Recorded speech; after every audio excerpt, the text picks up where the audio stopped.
IPL यानी कि Indian premiere league, जो कि आज के टाइम की वर्ल्ड की सेकंड रिचेस्ट स्पोर्ट्स लीग में से एक है और क्रिकेट में नंबर 1 लीग बन चुकी है। और इस खेल को लेकर इंडियन फैंस का क्रेज सीरियसली अनमैचेबल है।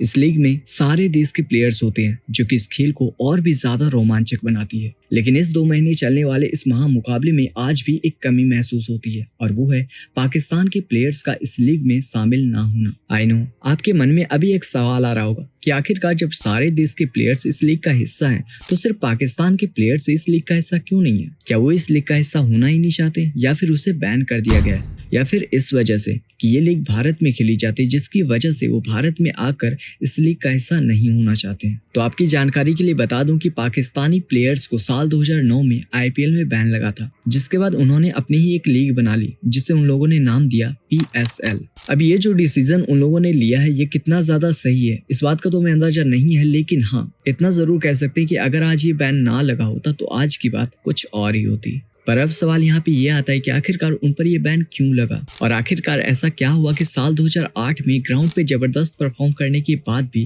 उन्हीं सितारों के ऊपर लाइफ टाइम के लिए आईपीएल में बैन लगा दिया गया। Cricketers being bought at IPL 3 auction. कुछ कर रहा है, पूरी दुनिया से प्लेयर मंगा, पाकिस्तान का प्लेयर नहीं है। तो आपको हमारी इंसल्ट करके बड़ी खुशी मिली, हम भी नहीं। There is an issue and we can't deny it. And we can't deny it. We can't deny it. 18 April 2008 IPL की हिस्ट्री का पहला मैच खेला जाता है। Up in the air, will it go to third man? Oh, it's gone over him. Oh, that'll be a boundary. I'm sorry, it's a 6. Correction. IPL का ये season cricket lover के लिए एक बहुत ही यादगार सीजन था, लेकिन एक ऐसी भी चीज थी जो कि इस सीजन को बाकी के सीजन से अलग बनाती है, और वो है पाकिस्तानी बॉलर्स की presence. Got in. He's got the danger man. This is what. अब यहाँ से थोड़ा सा फास्ट फॉरवर्ड करके साल 2025 में आते हैं। आईपीएल के अंदर आपने हर तरह के प्लेयर्स देखे होंगे, भले ही वो ऑक्शन में बिके या फिर ना बिके। यहाँ तक कि आईपीएल में आईसीसी के एसोसिएट कंट्री के भी प्लेयर्स होते हैं। एग्जांपल के लिए आप ये लिस्ट देख सकते हैं। लेकिन अगर आप ध्यान से देखो तो इस लिस्ट में आपको पाकिस्तान के प्लेयर्स कहीं भी नजर नहीं आएंगे। और ऐसा भी नहीं कि पाकिस्तान में बड़े प्लेयर्स नहीं है, बल्कि हर क्रिकेट फैंस बाबर आजम, नजीम शाह, फकर जमान और शाहीन शाह अफरीदी को आईपीएल में अपनी फेवरेट फ्रेंचाइजी की तरफ से खेलते हुए देखना चाहता है। पर अगर ये चीजें सिर्फ क्रिकेट बोर्ड तक ही सीमित रहती तो शायद इसका सॉल्यूशन निकल भी सकता था, लेकिन यहाँ पे बात पॉलिटिक्स से लेकर ज्योग्राफी और टेररिस्ट अटैक तक और भी पता नहीं क्या क्या चीज इन्वॉल्व हुआ था इस मैटर में। So without wasting any time let's talk about Pakistan's entry in IPL. आपको बताते चले कि पाकिस्तान के खिलाड़ी सिर्फ एक ही सीजन में दिखे, और वो भी इनॉग्रल सीजन, जो कि साल 2008 का था। यानी उस सीजन में जब भारत में पहली बार आईपीएल खेला गया था, जिसमें पाकिस्तान के कई दिग्गज खिलाड़ी मौजूद थे, जैसे कि शाहिद अफरीदी, सोहेल तनवीर, शोएब मलिक, शोएब अख्तर, मिसबाउल हक, मोहम्मद आसिफ, कामरान अक, सलमान भट्ट, उमर गुल, यूनिस खान और मोहम्मद हाफिज। ये सिर्फ नाम ही नहीं है, बल्कि इन खिलाड़ियों की वजह से पाकिस्तान की क्रिकेट की सांसें भी चलती है। और साल 2008 की आईपीएल सीजन में इन खिलाड़ियों की परफॉर्मेंस भी काफी ज्यादा लाजवाब रही थी। अब थोड़ी सी बातचीत पाकिस्तानी प्लेयर्स के बारे में करते हैं। शोएब अख्तर, जिसने उस सीजन केकेआर की ओर से 3 मैचेस खेले थे, जिसमें उन्होंने 7.71 की इकोनॉमी से 5 विकेट्स अपने नाम किए, और जिसमें उनका बेस्ट था डेयरडेविल्स के अगेंस्ट, जिसमें उन्होंने 11 रन देकर 4 विकेट्स अपने नाम किए थे। और उन्हीं की टीम में पाकिस्तान के सलमान भट्ट भी थे, जिन्होंने केकेआर की तरफ से 7 मैचेस में ओपनिंग करी, और उन्होंने इन 7 मैचेस में टोटल 193 रन स्कोर किए with the strike rate of 11.8, जिसमें उनका बेस्ट था 73 रन, और वो भी सीएसके के खिलाफ। और उन्हीं की टीम में मोहम्मद हाफिज भी थे, जिन्होंने केकेआर की तरफ से टोटल 8 मैचेस खेले, जिसमें उन्होंने 64 रन ही बनाए। शोएब मलिक, जो कि पाकिस्तान के चुने हुए सितारों में से एक है, लेकिन मलिक ने दिल्ली डेयरडेविल्स की ओर से टोटल 7 मैचेस खेले, जिसमें वो ज्यादा कुछ खास नहीं कर पाए और अपनी टीम के लिए सिर्फ और सिर्फ 52 रन का योगदान दे पाए, और वो भी 110 के स्ट्राइक रेट से। इसके बाद आते हैं मोहम्मद आसिफ, जो कि उन्हीं की टीम में थे, और उन्होंने दिल्ली डेयरडेविल्स की ओर से 8 मैचेस खेले, जिसमें उन्होंने टोटल 8 विकेट्स अपने नाम किए with the best bowling figure of 2419। Umar Gul Pakistan के टॉप 5 गेंदबाजों में से एक थे, और खास करके T20 मैचेस की। गुल ने केकेआर की तरफ से 6 मैचेस खेले, जिसमें गुल ने 8.17 की इकोनॉमी से 12 विकेट्स अपने नाम किए थे विद द हाईएस्ट ऑफ 4423, और वो भी किंग्स 11 पंजाब के अगेंस्ट। शाहिद अफरीदी। अफरीदी पाकिस्तान के लिए किसी ब्रह्मास्त्र से कम नहीं है और जब बात आती है T20 मैचेस की तो पाकिस्तान के बेस्ट ऑलराउंडर में से एक हैं, क्योंकि उनकी तेज स्पिन बॉलिंग और धुआंधार बैटिंग उन्हें पाकिस्तान के बाकी खिलाड़ियों से खास बनाती है। अफरीदी ने साल 2008 में डेक्कन चार्जर्स की ओर से 10 मैचेस खेले थे, जिसमें उन्होंने 81 रन बनाए और साथ ही 9 विकेट्स भी अपने नाम किए। मिजबाउल हक ने साल 2008 में आरसीबी की तरफ से टोटल 8 मैचेस खेले थे, जिसमें उन्होंने 140 के स्ट्राइक रेट से टोटल 170 रन बनाए, जिसमें उनका हाईएस्ट स्कोर 47 रन पर नॉट आउट था और वो भी दिल्ली डेयरडेविल्स के अगेंस्ट। लेकिन इन सभी प्लेयर्स में से सोहेल तनवीर और कामरान अकमल को हम कैसे भूल सकते हैं, क्योंकि राजस्थान रॉयल्स की जीत के पीछे तनवीर अकमल का बहुत बड़ा हाथ था। Rajasthan Royals win! Terrific effort from the Rajasthan Royals team.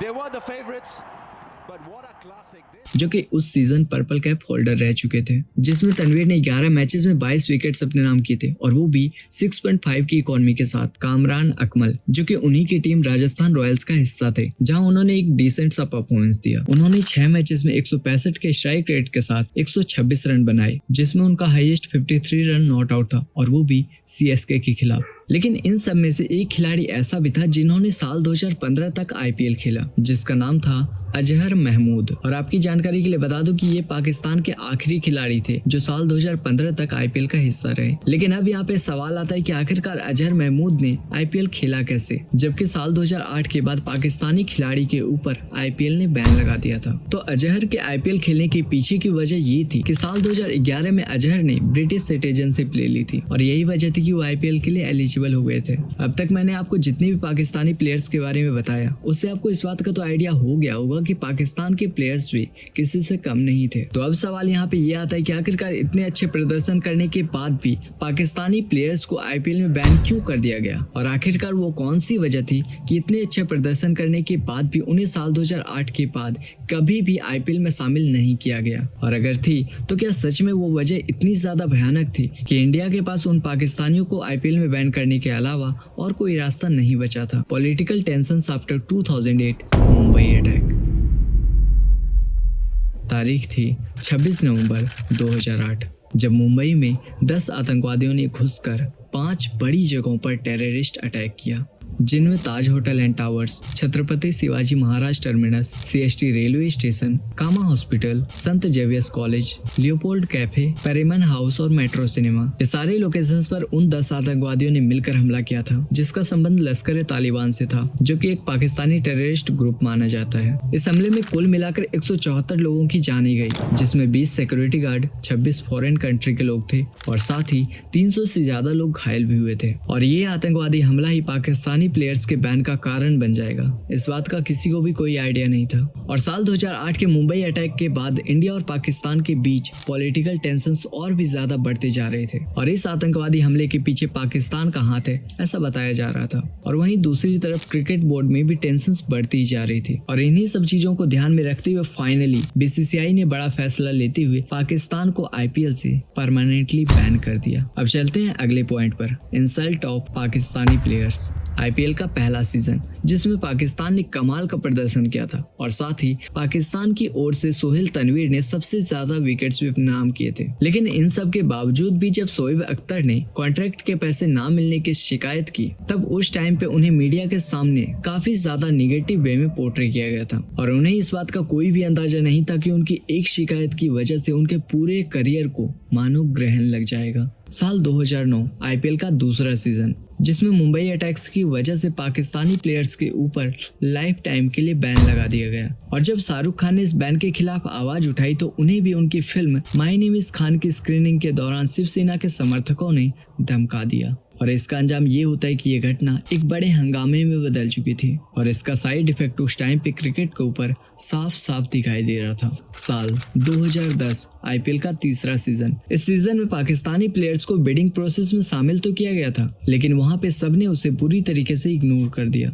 जिसमें शाहिद अफरीदी, सोहेल तनवीर और उमर गुल जैसे काबिल पाकिस्तानी प्लेयर्स भी मौजूद थे। लेकिन उनमें से कोई भी पाकिस्तानी प्लेयर्स को किसी भी टीम में शामिल नहीं किया गया और ऐसा लग रहा था कि वहां पर उन्हें उनकी बेइज्जती करने के लिए बुलाया गया था। इस घटना से पाकिस्तानी प्लेयर्स बहुत ज्यादा हर्ट हुए और यही वजह थी कि इस घटना के बाद इंडिया और पाकिस्तान के बीच राइवलरी और भी ज्यादा बढ़ गई। चलिए जानते हैं इस घटना के बाद पाकिस्तानी प्लेयर्स का क्या रिएक्शन था। पाकिस्तानी क्रिकेटर रामेश सोहेल का ऐसा मानना था कि आईपीएल के बैन होने के बाद किसी भी पाकिस्तानी प्लेयर्स के ऊपर इस चीज का कोई भी इफेक्ट नहीं पड़ा। बाद में कुछ पाकिस्तानी क्रिकेटर जैसे कि शोएब अख्तर, सईद अफरीदी और कामरान अकमल और भी कई बल्लेबाज आईपीएल के पहले सीजन में खेल चुके थे, लेकिन साल 2009 में आईपीएल के सभी प्लेयर्स के ऊपर आईपीएल ने बैन लगा दिया था और यही वजह थी कि इसके बाद पाकिस्तान ने साल 2016 में आईपीएल के जैसी ही अपनी खुद की एक लीग बना ली जिसे उन लोगों ने नाम दिया PSL, जो कि भले ही आईपीएल को टक्कर ना दे लेकिन अभी भी पूरी दुनिया में पॉपुलर T20 लीग्स में से एक बन चुकी है। वैसे अपनी दही किसी को भी खट्टी नहीं लगती है, ठीक वैसे ही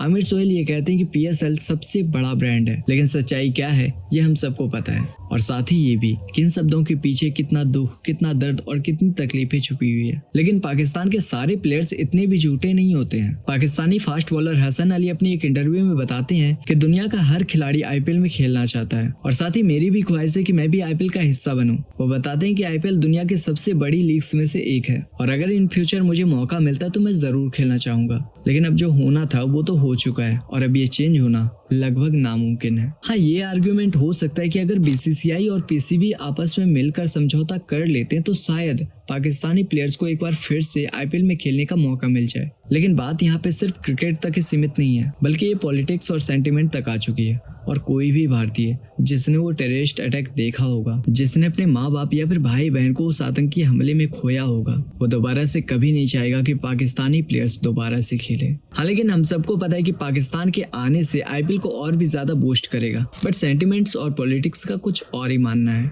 मोहम्मद आमिर, जिन्होंने अपने क्रिकेट करियर में बेहतरीन परफॉर्म किया है, वो हाल ही में एक पाकिस्तानी न्यूज चैनल पर अपने दिए गए इंटरव्यू में उन्होंने आईपीएल के बारे में एक स्टेटमेंट दिया और इस स्टेटमेंट ने क्रिकेट लवर्स के मन में एक सवाल उठा दिया और वो ये था कि क्या आमिर अपना बेहतरीन प्रदर्शन आईपीएल में भी कर पाएंगे। बट यहाँ पे एक सवाल और उठता है और वो ये है कि वो तो पाकिस्तानी प्लेयर्स है, वो आईपीएल कैसे खेल सकते हैं? बिल्कुल वैसे ही जैसे कि अजहर महमूद खेले थे। आपको बताते चले कि मोहम्मद आमिर के पास बहुत जल्द ही ब्रिटिश सिटीजनशिप होने वाली है एंड इसका मतलब साफ है कि बहुत जल्द ही हमें एक पाकिस्तानी प्लेयर भी आईपीएल में दिखाई देने वाला है। तो ये थी पाकिस्तानी प्लेयर्स के आईपीएल में बैन होने की पूरी कहानी। मुझे उम्मीद है कि आपको आपके सारे सवालों के जवाब मिल गए होंगे और अगर अब भी कोई सवाल है इस वीडियो को लेकर तो बिना सोचे समझे नीचे कमेंट्स बॉक्स में लिख सकते हैं। और हाँ, अगर आपने अब तक इस चैनल को सब्सक्राइब नहीं किया है तो जल्दी से इस चैनल को सब्सक्राइब कर लीजिए और अगर आपको वीडियो अच्छी लगी हो तो एक लाइक जरूर कीजिएगा। तो फिर मिलते हैं एक और नई वीडियो के साथ वापस, तब तक के लिए जय हिंद, जय भारत।